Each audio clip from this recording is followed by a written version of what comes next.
Welcome everyone back to the Twisted Builds podcast.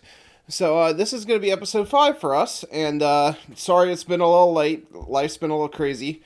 Um, Pretty much we had an episode recorded, or I had an episode recorded with a guest, Nelson Martin, and I had a complete technical glitch and lost all of his side of the audio completely. So I just ended up deleting everything. And we're going to get him back on the podcast soon. I was hoping to record this episode actually Friday. This is the day after Labor Day. It's Tuesday evening. And I was planning on recording this Friday, and then I just got pretty much wrapped up in the S10 build I've got going on currently, and just didn't get around to it till tonight. So I apologize for the tardiness of this podcast. I know it's been probably 2 weeks now since I had a last podcast out, and I apologize about that. I'm still trying to stay on schedule, but it was a mix of that, and I was also waiting for this piece of equipment. If you're watching on YouTube, right here, this is a new podcasting mic. So, trying to bring the quality up a little bit, definitely for the audio streams. So, yeah. So I got a new podcasting mic. I was waiting for it. Just showed up today. This is the first go with it. So we'll kind of go with it and see how it goes. S10 update. My word, I got a pile of stuff done this week, and it was glorious. I loved it. So, the S10 build, as a lot of you know, I bought it as a 4x4 S10. I'm building it for a street and drift truck build. I decided to, I got another frame from a former coworker, Justin. Well, I'll keep his last name private just in case, but his name was Justin. And I got a whole parts truck from him. I got a whole second gen parts truck from him. We did a little horse trading for it. And it was a 2-wheel drive, regular cab, short bed S10. It was decent condition at first glance. Once I started tearing into it, I found out it wasn't as good as we thought. But it didn't matter. The frame was solid. So I worked on that, got the whole truck stripped down to the frame I needed, like this last summer, during the summer months. And I guess it's still kind of summer, but it doesn't matter. Anyway, got that all ready. Been working on the bodywork on the S10. The bodywork on the cab metal-wise is done. All the metal work is done. It still will need some filler and a couple other odds and ends places and, sand down and paint and stuff like that. But regardless, the metal work itself, the hard stuff's done. So, I got right to the point where, I think it was Thursday this last week. I got in the garage, got all the bed bolts undone. I've made I was doing a bunch of measuring and stuff this past week. Got, mounts for the rear axle ordered in. My plan is I know I haven't, like, the people watching on YouTube or my followers on the podcast know I haven't put a video up of the build lately. I am just waiting for my some more parts to come in, and I'm going to do a big old video with screenshots of what I pretty much did over the weekend and what I've got currently. But thankfully, very grateful. My father-in-law had a big old tractor. I don't have a lift at my house, so it kind of became redneck mechanics over the weekend, mainly Friday. So I borrowed his tractor Friday night after I got off work. Got home and used his tractor to pick the bed up off of the 4-wheel drive frame, and I put it out back in my back garage for storage for right now.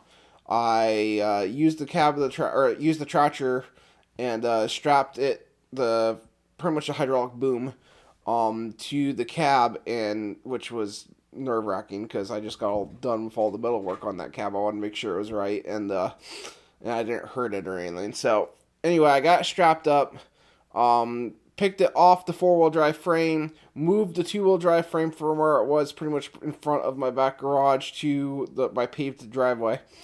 Got it on jack stands because it only has 2 front tires on it right now. I took the rear axle out of it because part of the deal was the guy I got the truck from needed the rear axle back out of it. So, Justin.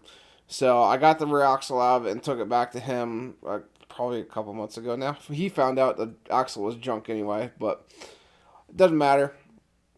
The S10 2-wheel drive S10 frame had no rear axle under it. So, I moved it over.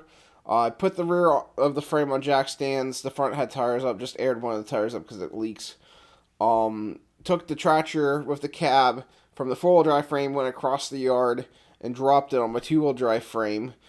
Then I hooked the back of the frame using the same straps. Once I got the straps undone from the cab, strapped it to the back of the frame and used the tractor to wheel the truck with the cab into the my garage I'm working on, my house garage, where my electric and stuff is for the welder. So did that, got it back in. I ended up using a floor jack and just maneuvering it where I needed it set up in the garage so where I could start working on it. That was Friday night. So I got it in. Saturday I had a bunch of stuff going on. Me and my wife ended up having a washer that failed on us, so we had to get another one. I had to install it, stuff like that. But by the time I got back to the truck, it was later in the evening, and I got the frame. I used a flap disc on a grinder and cleaned up the frame. And I made both frame inner patches, like I'm boxing the frame in. So from pretty much the cab of those trucks back, it's C-channel. From cab forward, it's boxed in from the factory. So I got the metal is actually about the same thickness as the frame. I know a lot of guys go thicker. I wanted to keep somewhat of the weight down, but still have structural rigidity in the back. So I got about the same thickness as the frame metal, and I cut it to where it's perfect to frame patches all the way back right to the shock mounts. So I can still get access to the shock mount rivets because they make them serviceable. I'm almost positive Dorman makes replacement shock mount flanges or whatever for the frame. So I wanted to keep access to those. So because of that, I cut my box is cut, or that plate where I'm going to box the frame in is cut right before the first rivet of those shock mounts. I may end up deleting the shock mounts and keep going backwards with the frame boxing in. I haven't decided yet. I know a lot of 3-link kits that they sell online use those rear shock mounts even with the coilover suspension. So I'm not sure if I want to do that or not, or if I'm going to do a custom deal. Anyway, so I got that figured out and got that done Saturday. So made the frame plates and everything. I haven't welded them on yet because if I weld them on currently, I'm going to not be able to get my leaf spring mounts off if I decide to do custom front lower control arm brackets, which I'm kind of leaning towards that. Haven't decided yet. Still waiting some stuff to come in. Moving forward to Sunday, and also Saturday night. I forgot about that. I think it was Saturday night. It might have been Sunday night. Actually, think about it. It was Sunday night. Sunday night, I had a bunch of stuff going on Sunday as well. Sunday night, I took the rear axle out to my in-laws. Same in-laws I borrowed the tractor from. He's got an oxyacetylene torch. I don't have one yet. I need to get one eventually. But for right now, I've just been borrowing his. So I went out there and lobbed all the factory brackets off of the 8.8. So the leaf spring mount, or leaf spring purchase, and the sway bar link purchase. If I do go with a factory sway bar, I could always get another set of like leaf spring purchase from Trash Supply and drill them and make them work for the factory sway bar and sway bar mounts.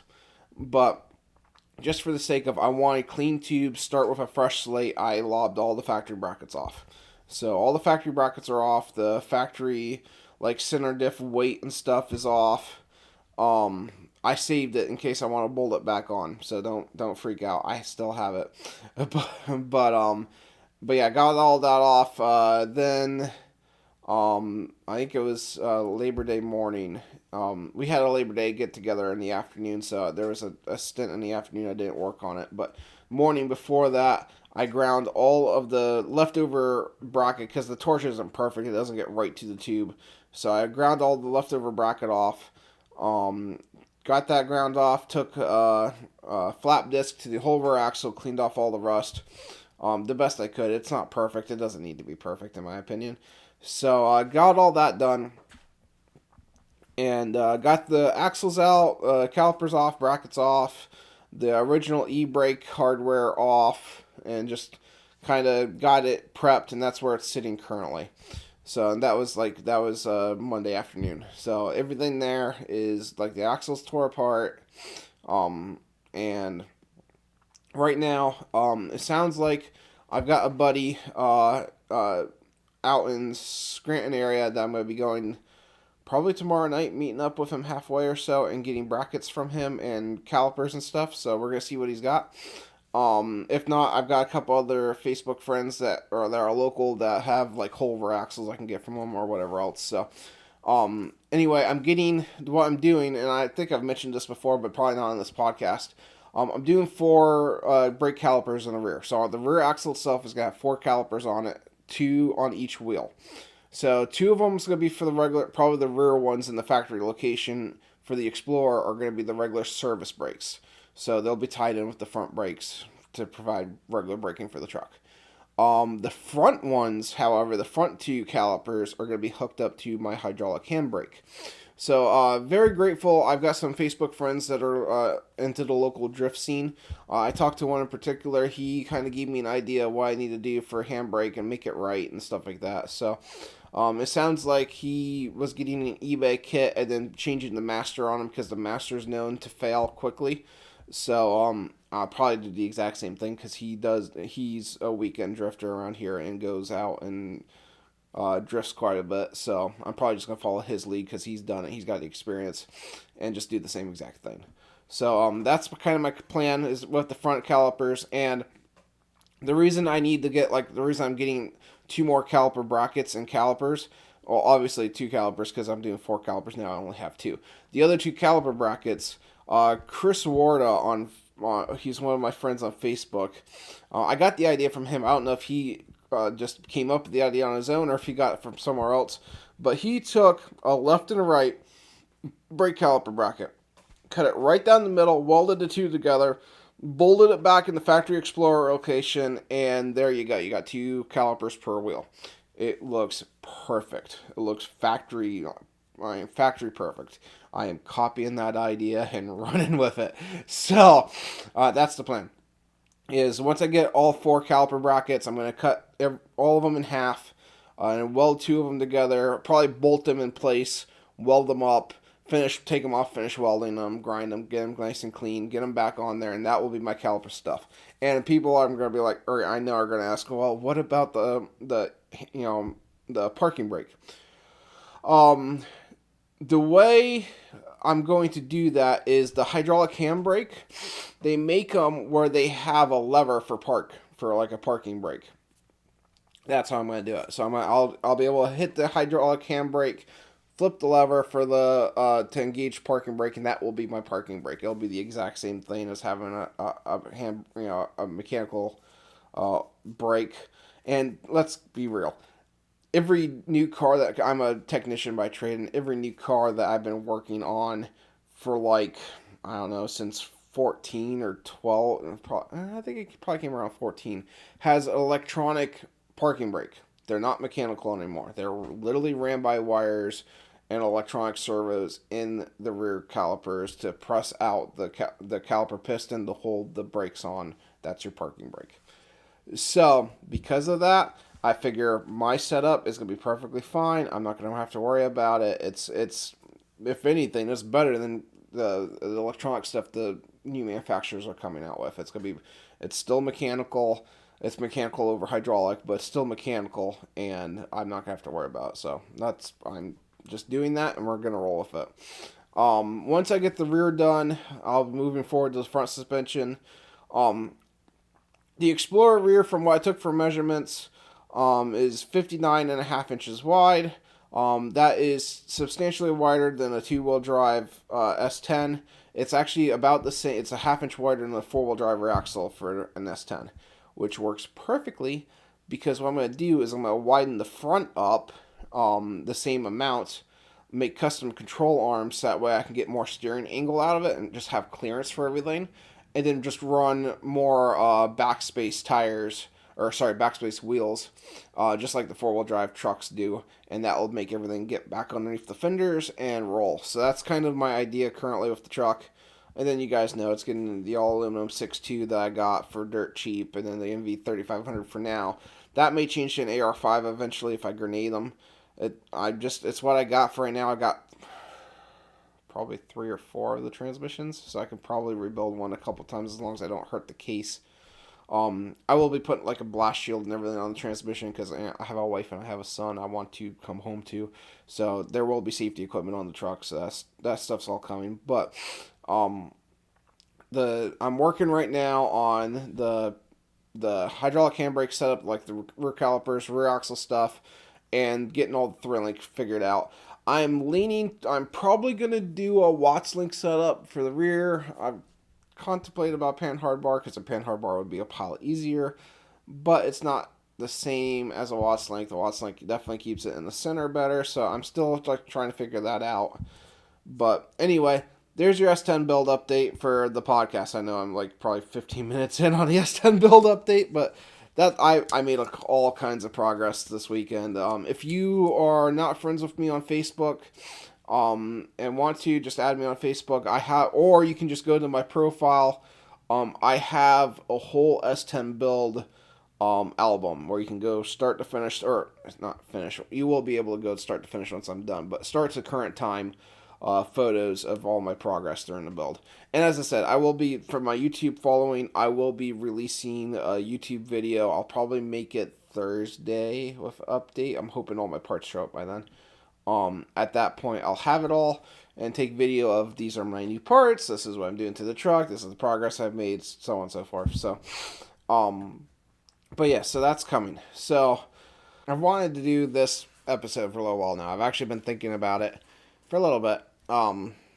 Pretty much a day in the life of a technician.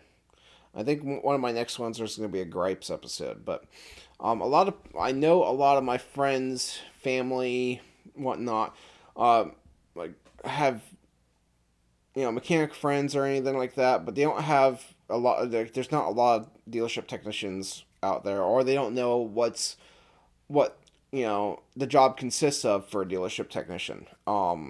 Which I've done both. I grew up, as I said in prior episodes.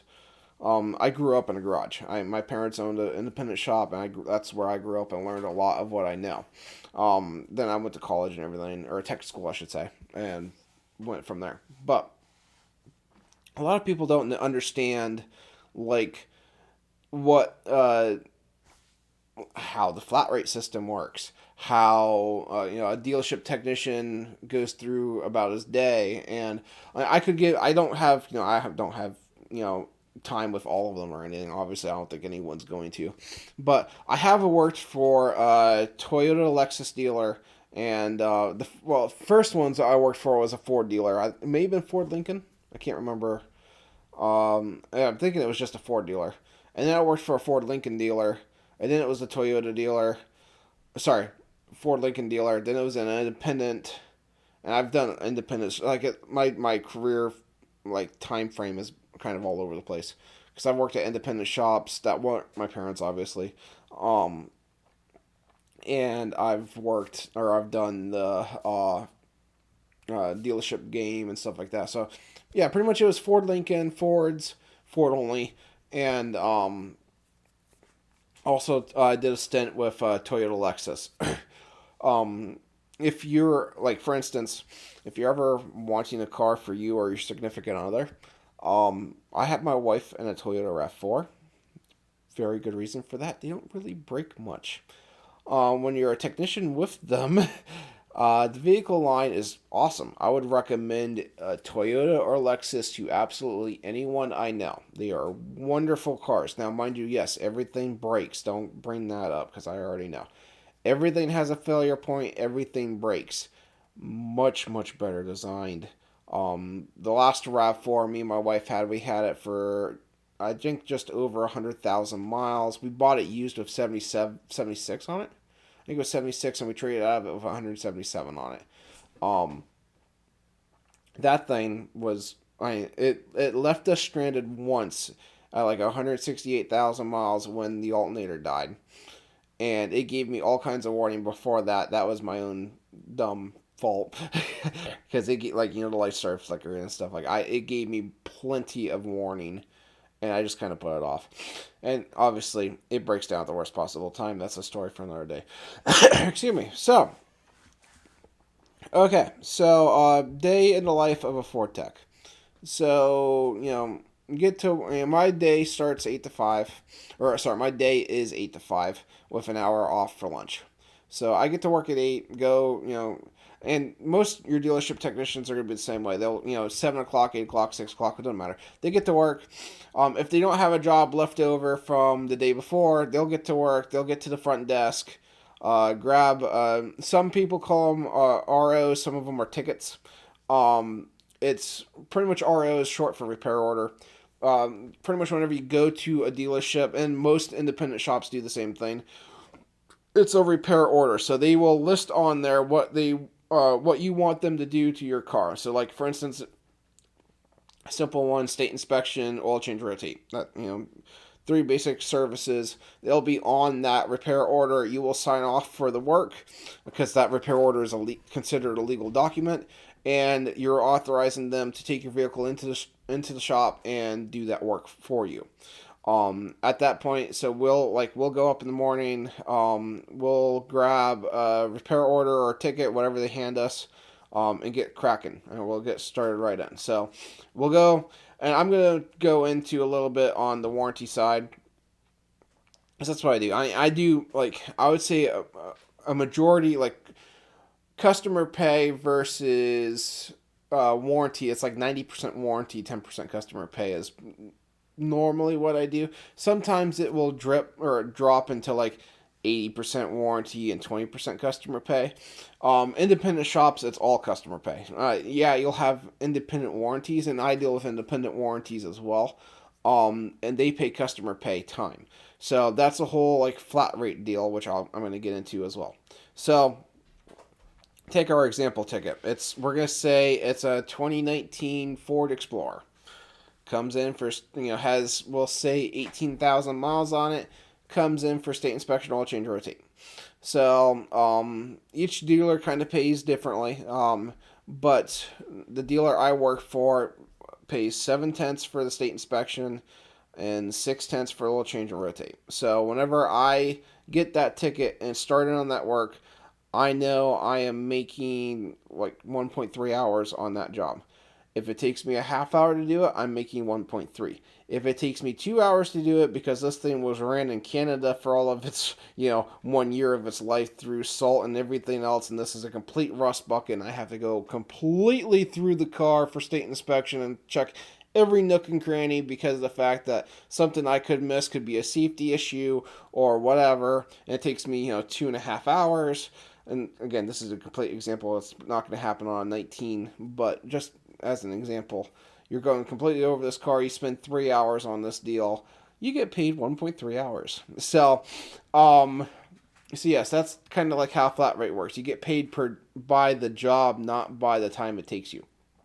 So you also, the other side of that, like a lot of people think, well, that's robbery because you're charging me, say for instance, you're charging me an hour job and it took the technician 20 minutes. As long as it's an honest technician, and that's the whole, like another whole ball of wax, but as long as it's an honest technician, you're paying for his experience too. You're paying for, he's done that job, definitely like when you're talking dealership. So most dealerships are only a couple of brands. So like you'll have your Ford and GM dealer, you'll have your like Ford Lincoln dealer, which is still all Ford. I mean, Lincolns are Fords, they're just kind of, lipsticked up, and there you go. Uh, but you're paying for that technician's experience because he's done that job 100 times on that vehicle and he's gotten it figured out. So yes, that time may come in lower, but you're paying for his experience. Again, as long as the technician's honest and not cheating the system to make money, you're paying for the experience. So but yeah, so going back to the example, and again, I'm going to go in rabbit holes all over this episode of the podcast, so just bear with me. But you bring the vehicle in, you do the state inspection, do the oil change, rotate. Say for instance, you find that they've been doing all-wheel drive donuts or something. Say it's a kid that owns it and he's like burning the tires off of it. Okay, so now you need tires.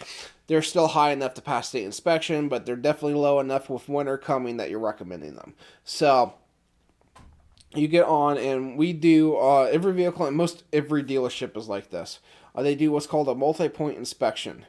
I've never worked for a dealer that pays the technician for a multi-point inspection. So if you ever go to have your car serviced at a dealer and you get a multi-point inspection sheet, I would say across America, 90% of the time the technician was not paid to do that multi-point. It's just that's not how dealerships work. So, just keep that in mind. So, we will go through, and it is a tool that we can use to inform the customer that, hey, like this example, your tires are getting low. So we can mark the tires and say they're 430 seconds. We 330 seconds is red, 630 seconds is yellow. Anything above 7 is green. So you're at 430 seconds. You're about to get into the red, but you're not in the red yet. So we're marking them in the yellow. Just check it off. Like we have a computer system, so we just hit a check mark on the computer system to mark them yellow. We put in the tire size of the computer system, and we ship that line off to parts. Parts will get the estimate and availability of those tires, and normally a couple like different. Let's say because I'm using tires as an example, they'll normally get a couple different kind of brands matter, like maybe what's on the car. If it's a nice brand, if it's like a Chinese brand, I'll normally just have them price whatever we can get. Base, better, best type, tire scale. Excuse me. Allergies are bad in PA right now. So, anyhow, getting back on subject. So, they'll do their estimate. And say, for instance, I find like you're driving through the sands of, Ocean City, Maryland or something like that, and your air filter's plugged and your cabin filter's plugged full of sand and stuff. So I'm going to recommend that to you. That's going to hurt efficiency. The cabin air filter, it's just not great for the blower motor to have that much vacuum across it. So I'm going to recommend those as well. So in this grand example, I'm recommending tires, air filter, and cabin air filter. Send all that, send all of my recommendations to parts. I don't get paid to recommend anything, and I'm doing this as a service to the customer at that point because they could say yes or no. If they say no, I get paid flat rate, and that's pretty much time. I was like, oh, well, that time's off my paycheck because I didn't get paid to recommend those or spend the time with the computer to send the lines through or look at the car for it or anything like that. So, like, state inspection, we have to check it out for safety, period. Like, safety inspection doesn't care as long as it's not a gas leak or a brake line leak. It just does not matter. They don't care about drivability issues, misfires, how your air filter is or anything like tires, as long as they're above the minimum spec, which in PA is 230 seconds. And there's no cord showing or anything.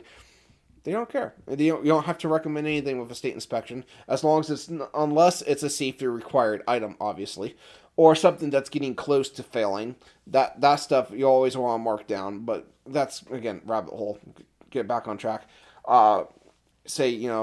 The safety inspection, you're not supposed to check air filters, not checking cabin filter or anything like that, or other basic maintenance items.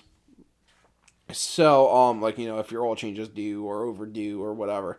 So, when a technician goes through and uses the multi-point inspection to recommend things and hands that to you, always remember, like, if you're going to get your car serviced somewhere, they're not getting paid to do that.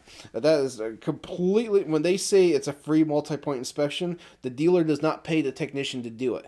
Now, there are some dealers out there that do pay their technician a certain, like, say, 2/10 to do the check.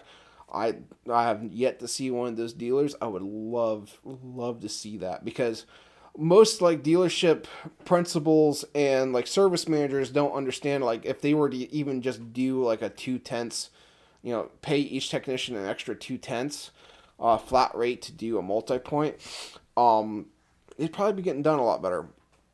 But again, it's one of those things where like we're not getting paid to do that, so we will do a quick glance and make sure nothing glaring is like wrong with your vehicle, and we'll ship it. Now, mind you, because again the multi-point is a legal document, sometimes not all the check marks will get marked off because we didn't check it. Because you don't want, as technicians, we don't want to check something that check green, that something we didn't check, because then we're held liable for it. So I mean that's a whole nother can of worms. But yeah, so like we'll go through, We'll recommend all the stuff, send it to parts. Parts will send it to the service advisor. Service advisor will talk to the customer. At that point, I'm off my computer, obviously. I'm going back to the car, doing the oil change, rotate, and the state inspection it came in for. We're going to say in this example, it passed the state inspection. It's a 19 with 18,000 miles. There's nothing glaring wrong with the car. I did all the, brake inspection, tire inspection, all suspension, all the lights, all the, wiper blades, horn, seat belts, doors, the whole inspection. It passed. Flying colors. Needs fillers. And, the tires are low, so I marked that down as, hey, the tires are getting low. They're 430 seconds. They still pass inspection because they're over 230 seconds. There's no tread indicator, like the tread. Yeah, I guess tread indicators, I guess is what they're called. There are no two adjacent ones, level of the tread or anything. There's no bald spots. There's no cord showing. No massive dry rot cracks. Nothing, no dangerous indications on the tire. This car passes inspection. So, okay, so you're doing that. You're doing your rotate, your oil change. You issued a state inspection sticker to it. You finish up your oil change and rotate. Torque the wheels, set all the tire pressures, top off all the fluids. And at that point, okay, you're done. And we're going to say because it's flat rate, you had an hour into it, it pays 1.3. So now you got 0.3 to float with. Say that service advisor you work with had 5 customers in front of you. It's nothing against them. It happens. It's part of their job. We are a higher volume. Like most of the dealers I've worked for are higher volume, which means higher volume of vehicles moving out of the shop. So that higher volume comes with more customers they have to deal with. So that's more conversations. That's more dealing with customers to let them know, hey, that the technician looked at your vehicle. This is the multi-point inspection sheet that we are using, and marked, your tires in the yellow, but they're 430 seconds, so they're almost ready to go in the red. Also notice that there's a bunch of sand in your air filter and your cabin air filter, so we're going to be recommending that as well.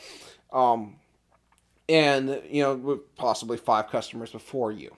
So at that point, as I said, you got 0.3 to play with because you made 0.3 on that ticket. So far, mind you. So, okay. So you're like, okay. So now it's the gamble because unless you are a shop that is blessed with having 2 bays per technician, which any A tech should have 2 bays per tech. I have worked in a couple shops that have done that. It is great. If I didn't relocate, I would have stayed.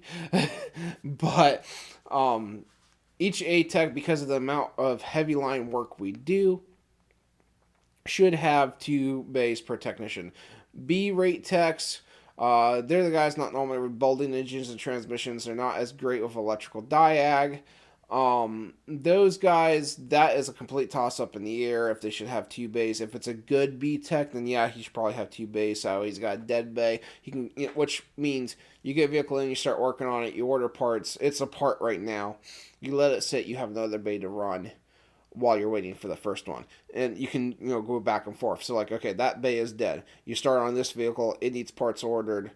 You order the parts. Parts are now in for vehicle number 1. So you work on this one, get it out of that bay. You can use that bay if we're still waiting on parts for this guy, or if parts come in for this one, you get this one done and out. You can bring little stuff in the first bay. It's all kinds of nice, easy flowing work. You can get normally a lot more hours out of that technician. It makes the technician a lot more happier. You can normally get more flow out of that, flow of heavy line work that way. A lot of dealerships don't see it that way. Again, playing devil's advocate. If they put a technician in one bay and a technician in another bay, they both clock 40 hours. The time or the difference between what they're paying them and shop labor rate, they're making off that other bay. So they're looking at a wallet standpoint, not really and how much profit they can make, running that bay. And yeah, it's a big mix because if you put another technician in that bay, okay, now that technician can move more. 2 people can move more work than 1. You're not going to go around that math. However, you start making the tech meta at that point because, okay, I down a vehicle. Now I have to push this thing out, and most dealerships don't provide like pushing equipment or anything like that. It's grabbing other people who are also flat rate that have no reason to help you whatsoever except for the goodness of their hearts. Help you push that vehicle out and grabbing their vehicle and bring it in. So again, we're gonna get that again. I'm just going off my rabbit trail. So back on subject, we are on our 310 deal. I'm done with the vehicle. Here's my gamble. I only have one bay. So I can either A, pull that vehicle out, put it in what's called the drive, which is where most dealerships are moving to a drive system where the customer can come into, it's like pretty much a straight through garage bay, kind of. It's really fancied up. So they can drive into one side, park the vehicle inside, so you don't have to worry about, wind or rain or anything like that, snow in our part of the area or world. Go into the advisor's office or service office and set up their appointments. If they're waiting, leave the keys and everything. Go sit in the waiting room. Excuse me, whatever. And the tech can go up, grab the repair order, grab the keys, grab the car, drive it out of the drive bay, drive it into the shop, get to work on it. So I could do that. I could, because the car in this example is a waiter. I could take the car out, drive it in the drive bay, go up there, let them know I recommend this stuff, and grab another car. So I could do that. Or I could wait. If we have everything in stock, now, like, this is the whole gamble. Because most technicians can make time off of tires and normally not air fillers, but like tire replacements. A good technician can make time, unless something unforeseen happens at that point. They're probably going to lose their butt. So, and by make time, I'm talking like tenths here or there. But, so for instance, now you're gambling with that 3/10 you just made. So you can either take the car up and gamble with the fact that the advisor is actually going to give you something else, or if the advisor is going to be like, let me talk to the customer quick and see if they want that. If the customer's like, you got everything in stock, yeah, let's do it. The time between driving it out, handing the ticket in, advisor goes, talks to the customer, talks about their life decisions. It's never normally pretty quick, which is understandable. You want to know what's happening to your car and stuff like that. Don't get me wrong, I completely understand. But we have customers that just go off on tangents about how many cats they have or dogs they have or this or that or the other thing, and finally by the time they give them an answer, say 15 minutes or we're gonna say 16 minutes has rolled by.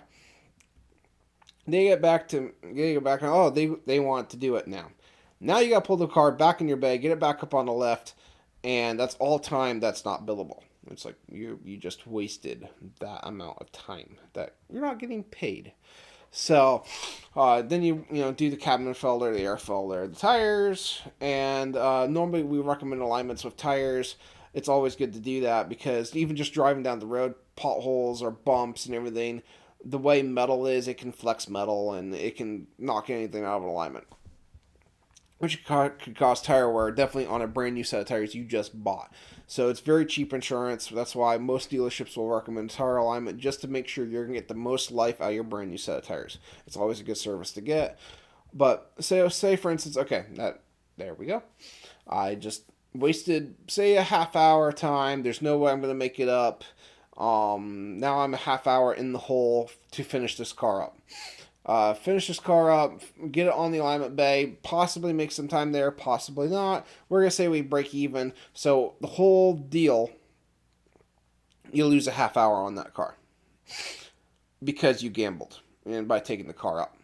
Now, the other way that could have went is you recommend everything, but you leave it on your lift because that's going to save you time from having to lift, get the lift set back up, get the lift, get it up in the air, tires off, whatever, to do the tires and, do the tires pretty much in this example. So you go up to front and be like, okay, working on a waiter, this thing needs tires. It needs cabin air filter and air filter too, as we mentioned.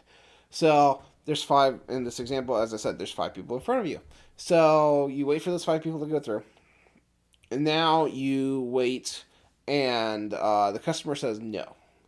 That whole time, is wasted again. So the only time it really works, like if you pull the vehicle out, is if the customer says no, and now you haven't wasted any time because of the fact that they said no, you already pulled the vehicle out, you're already on your next one, you haven't wasted any time.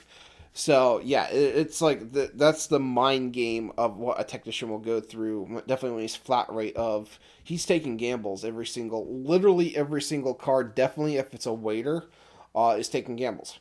So the only time you don't really gamble much is like if you get into a diagnostic, either mechanical or electrical, and find out we need to order parts. We don't have parts in stock.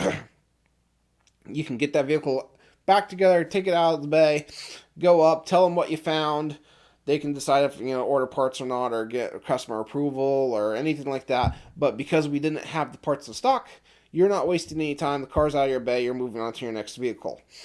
That's about the only time that I'm aware of. And again, I'm human. I could be wrong. But that's about the only time I'm aware of that a technician's not gambling most of their entire day.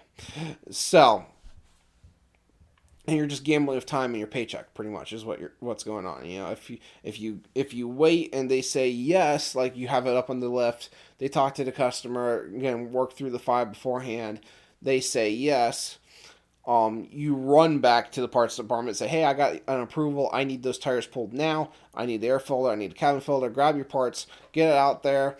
The vehicle's already lifted and everything, now you can dive right in. Normally, at that point, you can kind of make up the time you lost waiting for approval, and you're definitely not, losing your rear because of the fact that the vehicle was already pulled out, and you have to pull it back into the shop, wait for other technicians if they're moving cars around, get it into your bay, situated, get it up on the left. Like, all that time is conserved at that point because you left it on your lift. But, again, so you leave it on your lift, and the customer says no, now you got to get it off your lift, get it out of the shop, and that's more time wasted. So it's like, again, it's a massive gamble, and that's where like a lot of technicians are getting out of this industry because we're constantly losing money. I mean, there's very few times where you can gamble and make out. I've gotten okay at it, but I'm not great at it. So you can kind of tell by the customer, and again, this is a technician's view, so don't take this personally if you're one of these kinds of customers I'm talking about or anything like that. But you can kind of tell by the vehicle they drive and like their maintenance habits at that specific dealership if they're going to have work done or not. So say for instance you have a vehicle come in. It's 2020. This is year 2020 where the world is pretty much set on fire. So say, for instance, they bring in a 2012 for a whole slew of recalls that are open on that vehicle because they haven't been to your dealership that you worked for in like 5 years. And they bring it in for the recalls.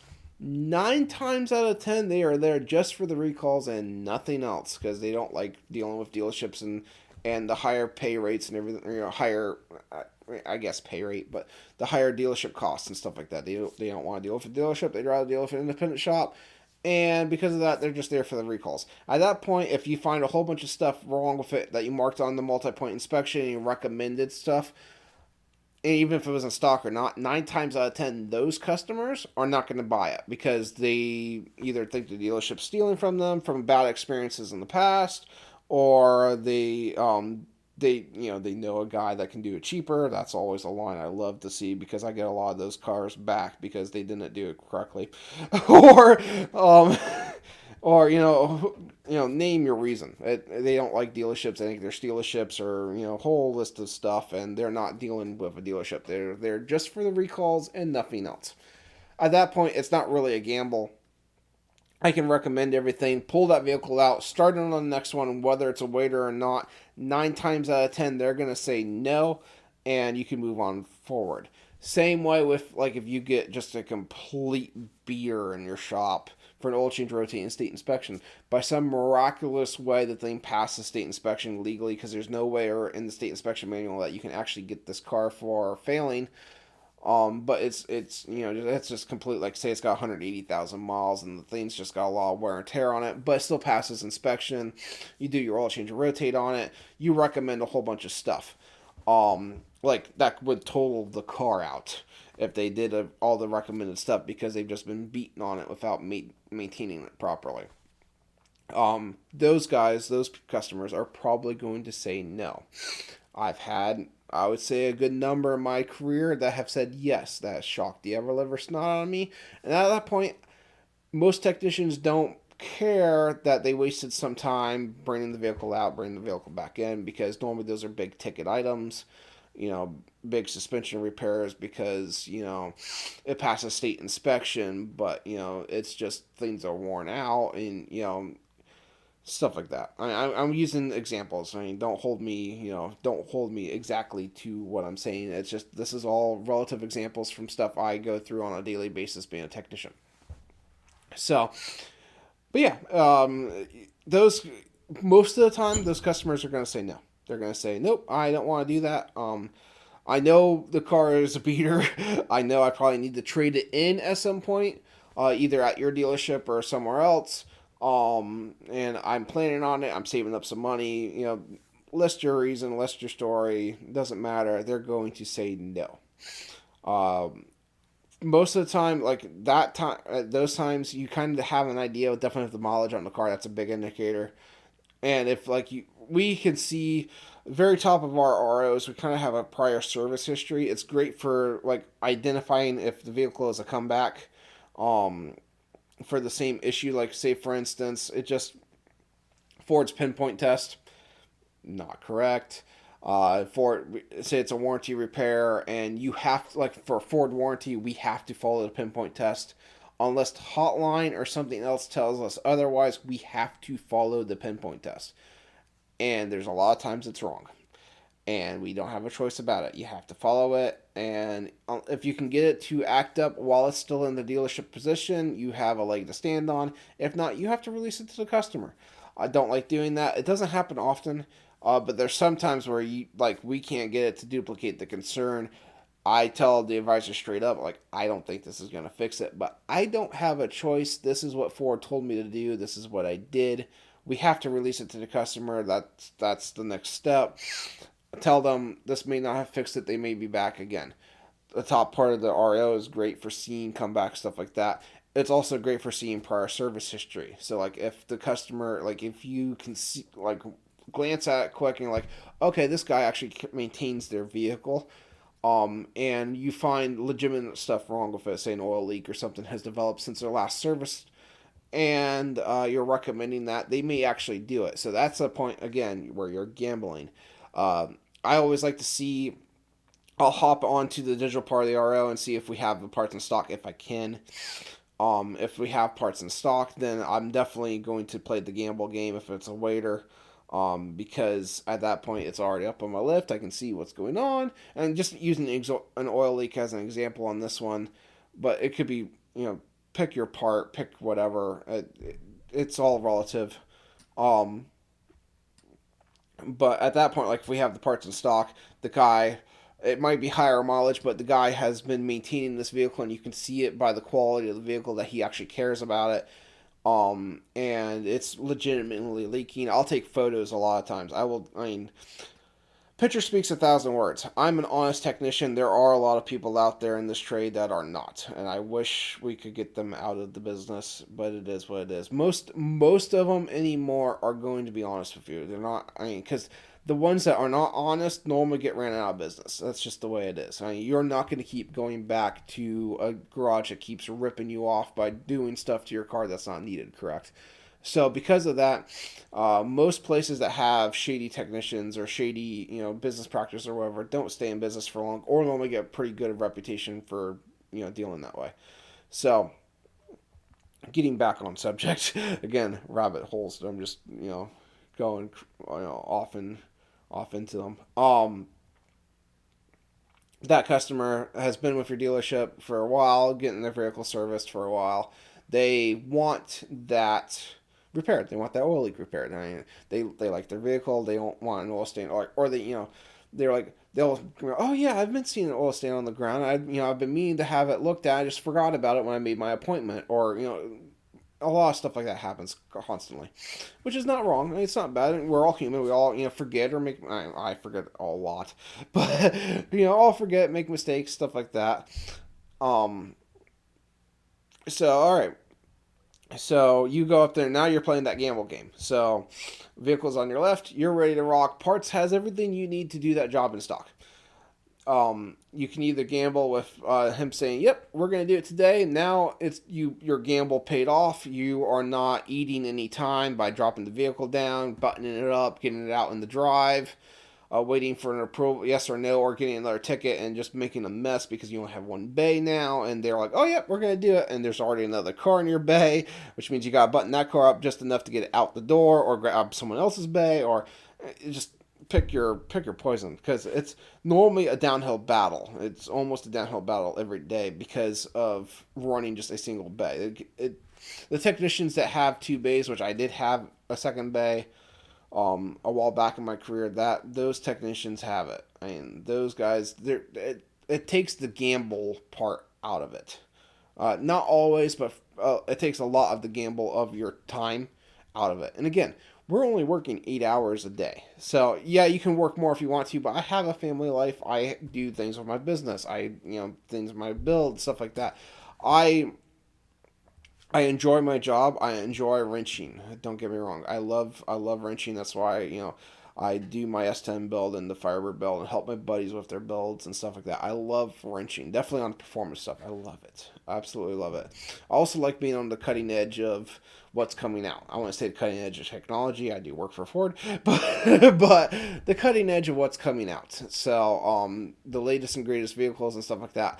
I won't be ever. I might be able to afford them one day. There's no way I could afford them right now, but I like being on the latest and greatest stuff, working on the latest and greatest. So, but we're only there 8 hours a day. Like unless you're working overtime to make up for a bad hours a week or anything like that, you're there 8 hours a day, 40 hours a week. Um, there are times I'll work more because let's face it, I'm like 20 hours and 30 hours into the week. I'm like, oh great, I gotta make up some time, and I have to, even though like there'll be times where I'll work 50 hours and I'm ecstatic to clear 40. That's 10 hours of free work, mind you, that you don't get paid for. Just it's free. So but yeah, and that's what like technicians deal with all the time. So um next time you have your car serviced at a dealer, thank the technician or have the advisor thank the technician. And no, you don't have to tip or anything like that. Not saying anything, just a verbal thank you. It like I don't get a lot of those. I do from like management and advisors. Don't get me wrong, the dealership I work for is pretty decent and stuff like that, but don't ever really hear it a lot from customers. And it's nice to hear that they like their the service they received. Sometimes it's not, because again, this is the whole going back on warranty deal where we have to follow Ford's warranty procedures and we know it's not going to fix it, or we followed it and it fixed it for the time being, but it wasn't the correct fix because the pinpoint test led us down the completely wrong trail, and we don't have a choice because it's Ford's pinpoint test, it's Ford warranty. They're telling us pretty much what we have to do. So yeah, there's some, or it's the design of the product. I work for Ford Motor Company. I have done an unknown number of 1.5 engines, because again, like how excited would you be, or how happy would you be if you're in, let's say 2 years ago, you're in 2018, you buy your 2018 Escape, you put 4,000 miles on it. No, well, like I said 19. Sorry, you bought a 2019 Escape in 2019. You put 4,000 miles on it. You bring it in for your first service 1,000 miles early because you want to maintain this car, and you just bought it. It's your your pride and joy. It's your first new vehicle, first new SUV. Pick your poison. Don't care, but you like your car and you want to treat it well. So you're gonna bring it in 1,000 miles early for your oil change. You bring it in and there's no coolant in the overflow whatsoever because there's an engine defect, and the engine design was made poorly, and we have to replace the short block, not the entire engine, the crankshaft, rods, pistons, and cylinder block section. Everything else gets reused off the old motor, and you're replacing that part. Would you be too happy about that? No. But that's not the technician's fault either. We're not the ones that made the vehicle. We're not the ones that designed the vehicle. To be honest with you, we're not the ones that bought it either. We're the ones fixing it. So, if you find a good mechanic or find a good technician, and you're going to be dealing with them, just treat them well. And again, it doesn't no monetary, like tips or anything. You don't have to do anything special. Just thank you. Thank you for the service you've provided. Thank you for keeping me safe. Definitely like for state inspections or safety inspections, stuff like that. Just simple, thank you. Is would make a lot of technicians' day. Don't get me wrong. But yeah, so and then as I said, so that's kind of a day in the life of a technician, and you do the whole gamble thing constantly. So day in and day out, you're gambling. Brain will go into warranty for a little bit. I'm just checking time if you're watching this on YouTube, so because I know the time frame I'd like to keep this podcast to, roughly an hour. If for future reference, I'm trying to shoot for an hour-ish time frame. Anyway, rabbit hole. Going back to my subject. So, say for instance you bring a warranty job in, we're going to use one of those 1.5s. That's a great example because I've done a pile of them. So 1.5 liter comes in. You run it. You bring the vehicle in. The customer's complaint is check engine lights on, or they open the hood. Most customers don't do that anymore, at least the ones I've found. So if you open hood, bravo to you. I would highly recommend it. Just take a look. Make sure you got washer fluid, oil every now and then. Do due diligence to your vehicle. So you open the hood. You're like, oh no, the coolant ball is empty. Maybe I should schedule this with my Ford dealer to have it looked at. Or the check engine light came on, so let me call in and schedule this with my local Ford dealer. You bring it to the Ford dealer. Let's say that happens to be the Ford dealer I work for. You schedule it in, it comes in. You're gonna drop it off for weight to have it checked out. Most of the advisors at this point have a pretty good idea what this is going to be. A Ford Explorer or a Ford Escape with a check engine light is normally one of two things. Either the pressure tube assembly for the crankcase pressure sensor has failed, or it needs an engine. 9 times out of 10, it needs an engine. So they kind of have an idea, and they know what time frame it takes for the check to get done. So simple like check engine light stuff. They normally figure an hour. The 1.5 diagnostics maybe a little over an hour. At least I hope that's what they're telling our customers, because that's what it takes. Anyway, so they'll schedule you, let you know if you're waiting. Hey, it's gonna take about an hour, maybe a little bit longer. If you're more than welcome to wait with us. If not, you can drop your vehicle off. Have someone pick you up. We can call you when it's done. You can come back, pick it up. We'll just discuss what we find and go from there. That your normal service visit type appointment deal, I guess, or interaction. Sorry, interaction. So okay, so your car gets in. I get your car. Go up. I'm done with the car beforehand. Say the whole gambling thing's done. I'm ready for another car.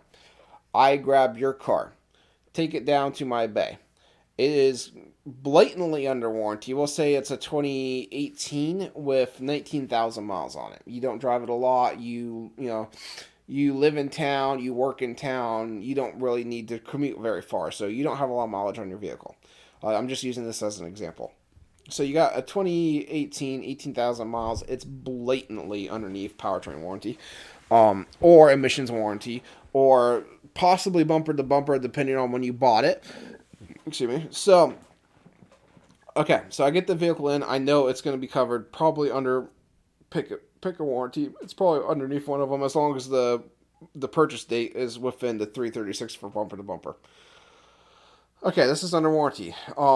It's an Escape with a check engine light on it. My first instinct, and this is a good example because I've done a lot of these, is I'm going to pop the hood and check for coolant, because that's a kind of an issue with these things. So we're going to say I pop the hood. There's no coolant in it. At that point, I'm grabbing my scan tool, because remember, this is warranty. So I just do literally a very quick visual check. Okay, there's no coolant in it. The check engine light's on. It probably has a misfire code. That'll give me an idea of what cylinder I'm going after. I grab my IDS scan tool, which is Ford's Integrated Diagnostic System scan tool. Grab it, hook it up to the car. IDS is normally pretty stable, not always. Excuse me. So IDS is a lot better than FDRS. FDRS is a whole spew for another day. Grab IDS, hook it up, check your car out. Scan it for codes, find 2 codes normally. It's going to be a P030, pick 1 through 4. We'll say cylinder 2 because that seems to be the most common. So P0302 for cylinder 2 misfire detected. And P0316 for misfire within first 1,000 revolutions. The misfire within first 1,000 revolutions is a very big giveaway, and it's a very great diagnostic tool. That means the computer has sensed the misfire within the first 1,000 revolutions of startup. At that point, with no coolant, it's almost a dead ringer with the cylinder number code that cylinder's got coolant leaking into it from the bad block design and letting coolant between a coolant jacket into the cylinder. So, at that point, you've got your codes. You got your coolant, no coolant issue. You go to Ford's website, hope it works. Most of the time, it's a hit and miss. Literally 50% chance of it works or not, and you have to use it because it's Ford warranty. So we're flat rate, as I said. So you're fighting through the PTS. Say it's a day that's not working great or it's slow. It's very common. It's not our internet connection at the dealership. It is Ford because it's nationwide. We have discussion boards for Ford technicians, and everyone will hop on there because it's not hosted by Ford, and it actually works. And they'll be like, hey, PTS is down, or PTS is slow today, or, it's a snail speed, or pick whatever. That's what they're saying about it. So like, oh, great. So you log in and you wait their time to get PTS kind of load up. Hopefully it loads. If it doesn't, you're kind of screwed. But load up PTS. Say it's just a day it's working, but it's very slow. So you wait a couple minutes, you get it up, you throw the VIN number in there. You throw the fluid coolant symptom code in there. You throw the 2 check engine light codes in there. You run what's called an OASIS report. It's Ford's report for that specific VIN number. These are the TSBs, special service messages, and global service messages for that vehicle for the build date, literally that specific VIN numbered vehicle. These are the ones that apply to it with your symptoms that you have, which is no coolant and 2 check engine lights. So you at that point, okay, so you run the OASIS report, you scroll down through the report, find the TSB. TSB 20/2100. Yes, I know this off the top of my head. So, 20/2100 for the 1.5 EcoBoost, coolant loss or misfire on startup. You go into the TSB, you go through to the diagnostic portion of the TSB, and you follow their diagnostic steps. You pressurize the cooling system I pressurize it to 20 pounds. And you're supposed to let it sit for 5 hours. I don't ever have to. They're looking for a 4 psi drop in 5-hour time frame. Normally, the ones that I see are 4 psi drop within 15 minutes if it takes that long. What I do, and at that point, they have you pull spark plugs, you use the borescope, check for coolant in the cylinders. I go out, like for instance, this example was P0302. It's cylinder 2's that has the misfire or the reported misfire. That's the cylinder I'm going into. So, pressurize the cooling system. It's already dropping pressure. You're like, oh, yep, there's a leak. So, and it's like you check it visually, externally. There's no external leaks, so it's leaking internally. It's either leaking into the oil or it's leaking into a cylinder at that point. It could also be leaking into the intake in a couple other places, but for this example, you got oil or you got the cylinder. So with cylinder 302, it's pretty fair guess that it's leaking into cylinder 2. So you pull the spark plug out, stick your borescope in there, find a nice coolant stream into cylinder 2. Yes, I've said stream because that's actually what I've seen before. Actually, it's pretty common. So you see a stream. Okay, so you take your photo, you print your photo out, keep it with the documentation with the RO. Mark on there that this was cylinder 2. Put the spark plug back in it, put the coil back on it. Some escapes, I pull a wiper cowl off, some I don't. It matters, like, literally the engine, whenever they put the engine in the factory, has a little bit forward and backward movement. If it's placed all the way back on the slides, I'm pulling the wiper cowl. If it's moved literally like a ½ inch forward, I can normally get away with just pulling the coil out and going in there with my extension and whatnot. So it just kind of matters how it's set. It also matters how hot the motor's at, and a whole slew of like it's Wednesday and the wind's blowing east, so I'm gonna pull the wiper cowl off. Most of the time, though, it is just motor placement. Getting back on subject, so you're putting it back together. You've got all your diagnostic stuff. We don't stock those because stock engines for those. Obviously, you're not going to be waiting for that either. It Ford warranty pays like 21 hours to do that job. It normally takes more than that. So anyway, now getting to the fun part. This is a warranty job. So back before they had this TSB, Ford paid you for diagnostic and repair. So they normally pay roughly an hour ish, hour and a half. It mattered how bad the spark plug was to get out because the coolant interacts with the plug threads and it makes them come out real hard. So you're trying not to break the plug in the head. So that way they can drive their car if they need to until we get parts in, if it's still safe to do that. But so say it's a plug that likes to stick. That's pretty common. Um, I don't remember. Sorry, I don't remember where I was going with that. But so yeah, you're working with the plug and everything. It takes about an hour and a half. Ford, before this TSB would pay you the hour and a half diag, and we're gonna say it was like 21 hours and something along the lines of 21 something hours to replace that engine. So with the 21 hours plus the one and a half, that was 22 and a half hours. Now with their glorious TSB, because they gave you all the information that you're going to need to diagnose that vehicle, they don't pay you to do it. Not a dime.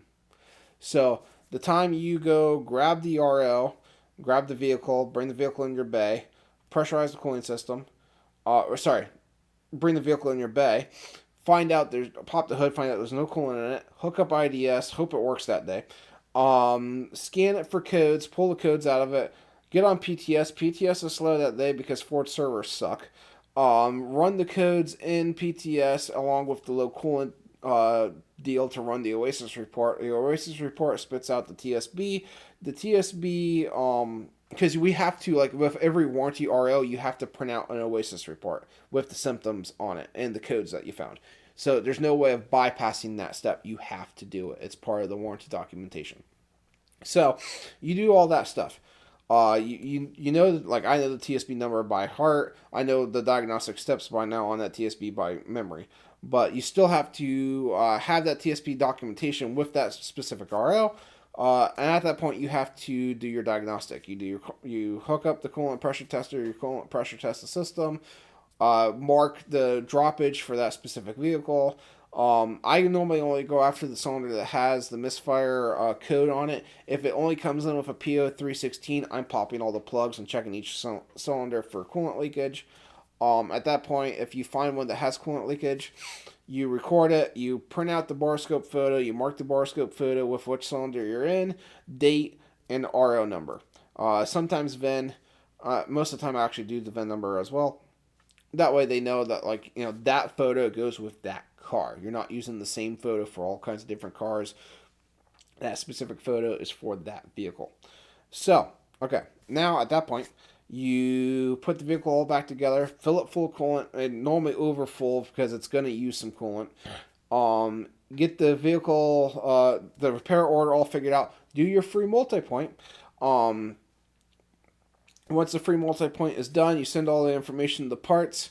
Parts at this point, because I've done so many of them, has a list of, like, the TSB has a list of all the parts you need to order, so they have pretty much a set point of going. If at the beginning they didn't, so you would have to go to the parts department, and nothing against them. We have awesome parts people. But you'd have to go to the parts department, just kind of sit with them and make sure, like, everything on the screen is what you need. And make sure the TSB isn't wrong because that's a common thing. Ford loves to get TSB part descriptor part lists wrong, as well as their one-time use parts list wrong. That's a thing for another day. But so make sure all the correct parts are getting ordered for this vehicle for this TSB to do this repair. At that point, once that's all done, they can send the RO up to the service advisors. You're going back out to the car, bringing the car out to the drive, or parking it in the lot if it's a drop vehicle. and you're taking your time punch. Whenever you punched on it, you punch out of it at that point. You scratch it because Ford doesn't pay you for any of that diag whatsoever, and you move on to your next car and hope you do better next time.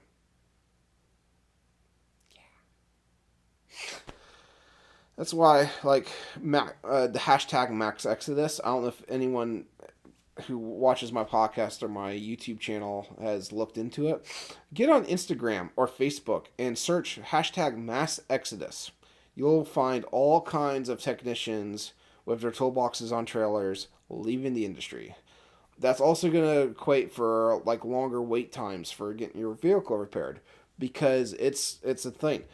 Would you want to do that? Would you want to spend all that kind of time doing a diagnostic because you have to, even though Ford knows that this is a design flaw and it's an issue, they're still making you check every single vehicle that this issue comes in with and providing proof that you checked that vehicle and the results of your tests and everything like that. Even though it's a known issue, you still have to report all that stuff for free. For absolutely free.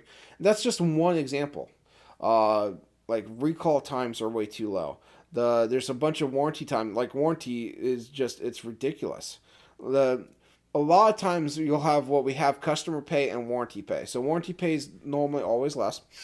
And warranty pay normally just absolutely just completely takes advantage of the customer, or sorry, takes advantage of the technician. So like you'll have what we use all data for warranty time. So if all data says, say for instance, an exhaust replacement takes 8 hours per all data time, and it actually takes that 8 hours in real life. It's nothing to see SLTS time, which is Ford warranty time, to be like 4 hours, literally half the pay. That's not even like I'm not making that up. That's it, I've seen it where it's literally half time if it's even that high. It's been less than that before. So and that's like I know a lot of people are like it's taking longer for my car to get repaired. It's taking there's less people doing it because of this. Who would want to do that? Who would want to do an 8-hour job and get paid for 4? I mean, it's crazy. Why would you? And like I've thought about going back to independent because of it. I've thought about it a lot, but it's one of those things where it's like I love not necessarily working for a motor company exactly, but working for seeing the latest and greatest come in, seeing the new cars come in, the challenges of electrical diagnostics on brand new vehicles that, it's a new issue. No one else is like, yes, other Ford dealers may be seeing this issue and figured it out, but it's not posted anywhere. It's the first one in your dealership with this issue. No one else has figured it out yet, so you get to be the one that figures it out. I love that challenge. I'm electrical. Everyone knows this. I love electrical. So I love the challenge. I love the thought process that you have to physically put your brain through to figure this out and figure out what was in the engineer's head when he designed the system and why it's functioning the way it is, what's causing the malfunction, stuff like that. I love that. You don't see that as much in independent shops. And back when I did work at independent, there was a lot of times where I was sending stuff to the dealer because I didn't have at that point like I could narrow like any kind of car for the most part I can narrow down right to a pinpoint of this was the issue. Back then now it's a lot harder, but back then this was even just like 5 years ago. It was a lot easier to like I could pinpoint it right there. That right there is the problem. I don't have the tooling to do it. Sometimes it's a special tooling that the manufacturer has not released yet to the public, or for like other independent technicians to buy, or it's the software. It's the scan tool software or whatever. I don't have the scan tool to program it to fix it. Like I know that's the issue right there, and I can't fix it. That sucks. That royally sucks. Definitely when you're a technician and you take pride in what you do, not being able to fix the car to its entirety, like spending all this time finding an issue. You found the issue. You know exactly what's going on and not being able to do a thing about it because you don't have the equipment to do it. That sucks. So that's why I like working for a new dealer. And Ford dealers, just because of that's with my UTI tech school and my Ford fact school, I am credentialed in Ford. So I was fast tracked. Excuse me. So yeah, I was fast tracked through the system. I have most of my SLTS credits. There's a couple more, and I can go after my masters. Literally, a couple. There's two more I can go after my masters. So, I I enjoy that, but it's getting to the point where time, like, you can make $1 million an hour, but it's not going to matter if you're making no time. So, yeah, I don't know. It's just, but anyway, there's a day in the life of being a dealership technician, and it's not just Ford, Chrysler, yeah, well, domestic and imports. What I meant to say, they're all doing the same thing. I mean, it's all. Now, mind you, there are some brands that are getting a lot better with it. Don't get me wrong, and there's definitely dealerships that are padding hours. Like, for instance, they know, like, I've ran into this with one of my former employers started doing this after I left. They know, say for instance, a warranty pays 1 hour to do a certain job. They're going to pay 1.5 times what warranty pays, which means you get an hour and a half to do that job. Now, say for instance that job takes 2 hours to actually perform in real life. No matter how good you are, like the best skilled technician, it takes 2 hours for him to do it. Would you only want to get paid 1 hour or 1.5? Lose an hour or only lose half an hour? You're going to choose lose a half an hour. So, um, and what I know dealerships at that point, yeah, it's eating into their bottom line, but they're able to take it out of other areas where they're making the killing off of, to pad that. It better takes care of the technicians. The technicians' morale is a lot better because we're all there to make money. We're there to make money for our families, provide for our families, provide for, put food on the table, pay the bills, maybe have some money for a hobby. That's what we're there for. We're there to make money. You want to make us happy? Pay us. That's all we want. And it's not like we're asking for, to become millionaires or anything. We just want to be treated fairly. Definitely this is even going to like independent dealer or just dealership. This is going to like corporate. Corporate just absolutely is screwing technicians left and right, and that's why they're leaving the deal. That's why they're leaving the factory dealerships. I mean, again, don't take my word for it. Look up hashtag mass exodus. It's a thing. It's happening, and it's absolutely crazy, the stuff that's going on. So next time, if you have to like get a warranty job or anything, thank your technician. You don't have to get them anything, or unless you want to or whatever. Don't you don't have to tip them or anything. Just thank them. Understand. Definitely, if it's a warranty period, probably the amount of crap they're about to go through to fix your car. And if they fix your car correctly and it's a good quality repair and everything like that, just thank them. Go back to them for their service work and stuff like that as a thank you. Um, we're not asking the world, or at least I don't think we are. I mean, we're just asking for a fair shake. So, but yeah, so I guess that's kind of the day in the life of a technician, a dealer technician, and that's the stuff we go through, and the daily gambles we go through, and just the daily struggles of making money in this industry, and it's why it turns a lot of technicians rotten. I mean, and foul, and just because you're messing with their ability to make money for their families. That's down and simple. That will turn any man nasty, because they need to provide for their family. I mean that's coming down to it. They're using the automotive world or the automotive industry to provide for their family by turning wrenches on cars, and you're messing with it, messing with their ability to provide. So just thank them. Just understand what they're going through. Understand that it's not a joyride. I don't recommend anyone to get into the car dealership or the technician world. There's not a single person.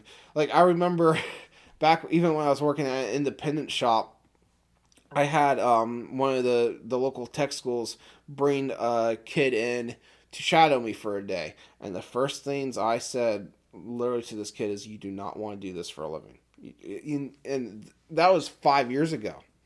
And to this day, that answer has not changed. If anything, it's definitely gone even farther. Why on earth are you even learning it?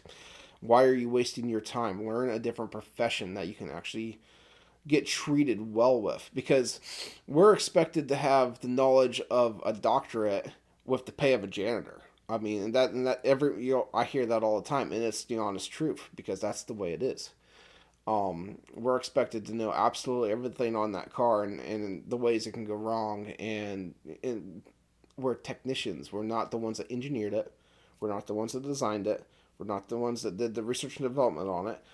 We're not the ones that tested it and put it through the ringer at the manufacturer, if they even do that. That's questionable.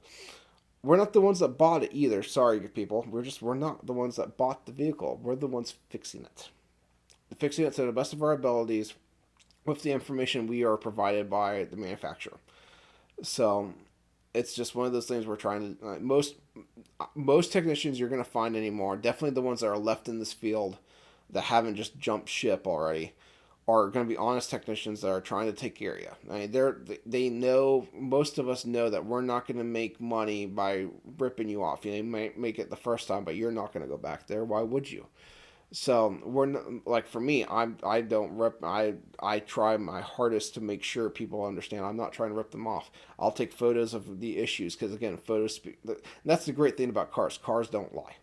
Electrical gremlins and stuff can lie to a technician trying to figure it out, but the final repair doesn't lie. Like, what fixed it doesn't lie.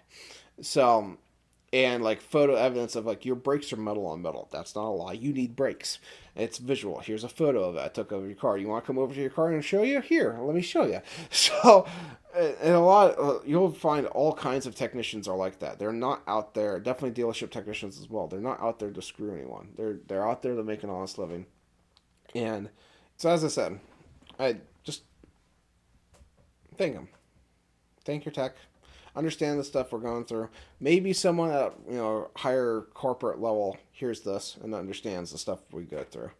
But just understand that's what kind of a non-automotive technician goes through on their day-to-day basis. So I guess that's gonna be it for this episode. Next episode, I'm going to hopefully have Nelson Martin back on as a guest. If he's not on, I'll maybe I'll go into gripes. There we go.